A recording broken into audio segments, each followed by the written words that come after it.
Hey everybody, Sean from SP Productions here, back today with another video.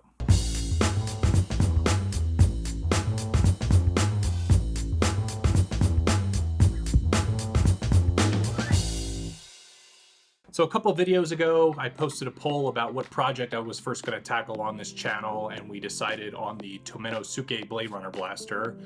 And I'm really eager to get started on that project. I know it's been a while since we talked about it. Before we do that though, I wanted to give you a quick tour of my workshop so you could see what space we're going to be working in.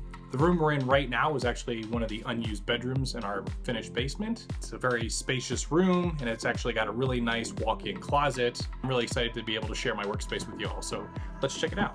We're gonna go this way.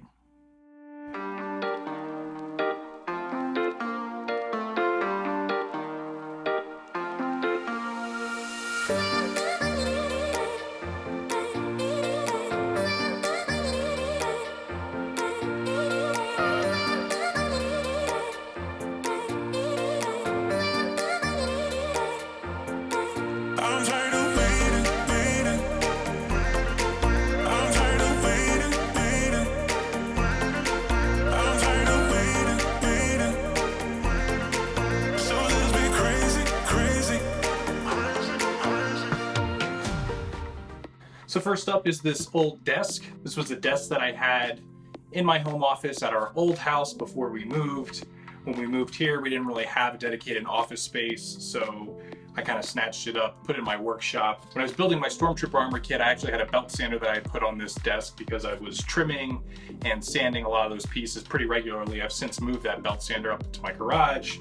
What I'm going to do with this desk long term, I haven't quite decided whether it's going to be a home for a 3D printer or a laser cutter or some other, fancy toy. But in general, this is an inexpensive desk you can pick up at pretty much any office supply store.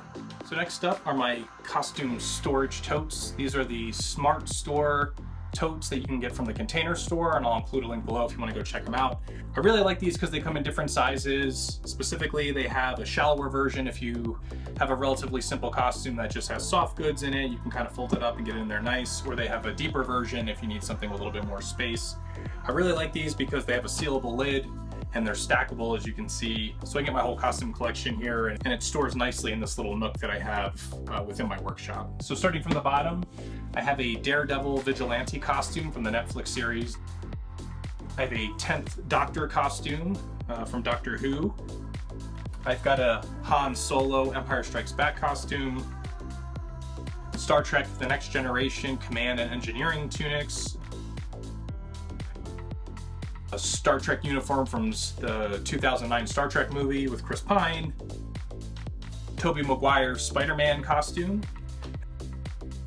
And then, as you can see, still in the boxes here, I have a Luke Skywalker Bespin ensemble from Anovos, which I need to get storage bin to throw it in. If you have any questions about where I may have gotten one of these, feel free to post in the comments, but otherwise there'll be a video in the future where I'll talk about each one of these pieces.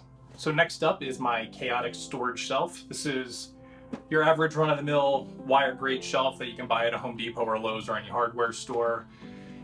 Looks like total chaos, but there is a method to my madness. So the top shelf, I've got some unused tools and supplies, things like my leather working goods, styrene plastic, magnets, some bits for my Dremel. The second, third, fourth, and fifth shelves are actual kits of things that I intend on building someday. So as you can see, I've got a ton of stuff to work on, so I really need to start spending more time down here in my workshop, start banging some of these out. And then the bottom shelf is where I store my videography equipment, so tripods, wire tethers, memory cards, stuff that I use to make videos, along with a handful of kits that I'm going to be selling. Switching to the other side of the workshop, I have a Pashi air booth for spray painting and airbrushing. Have all the supplies here to run the fan, vent it outside. I've actually started working on that, but haven't quite finished, but want to get this baby up and running because Colorado winters tend to be pretty cold and dry outside, so it makes it much better to paint inside if you can. So all the supplies for that. Our storage cabinet, kind of a funny story. When we moved into our first house back on the East Coast, the previous owners left the storage cabinet in their basement. I actually started using it as a kind of a storage space. So it's got two drawers where I keep all of my clamps and my airbrush tools. Second drawer where I have mostly my electronic stuff, wires, soldering supplies and whatnot. Then it's got two cabinets underneath that I use to store some miscellaneous photography equipment, like my photo booth and some floodlights, all my spray paint, primer, spray adhesive, unused glue, and things that I don't have out on my workbench I keep under here. So yeah, I mean, it doesn't look like much, but it works great for storage. So last but not least is my workbench. This is a Bench Pro workbench, and I'll include a link in the comments if you want to go check it out. When I was first setting up my workspace, I wanted to have a dedicated workbench with an overhead light, something that was built pretty tough and resilient, but wasn't too expensive, and something that I could add on as I progressed further into being a maker. So the Bench Pro benches are great. You can get them in different sizes, different colors. They come with different finishes. They have affordable entry-level versions, all the way up to high-end industry like ESD certified workbenches if you're into that kind of thing. But I just got their run-of-the-mill workbench, which has worked out great. The overhead light is perfect. On the workbench, I've got my Poshy dual action airbrush. Under the workbench, I've got a quiet running compressor that powers that.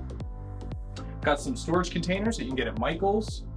Within the storage containers, I've got tools, adhesive, paint, all kinds of stuff.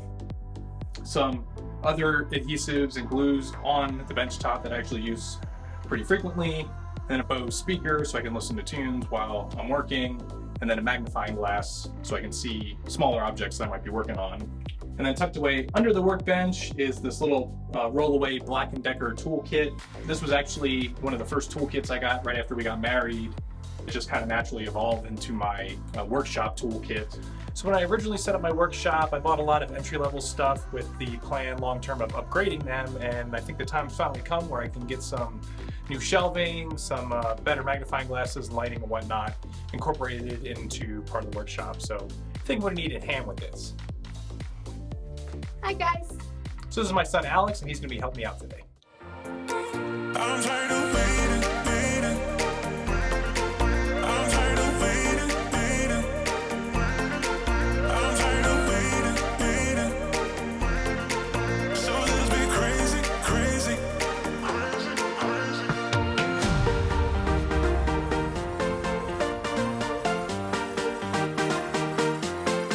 I'm tired of waiting, waiting, waiting,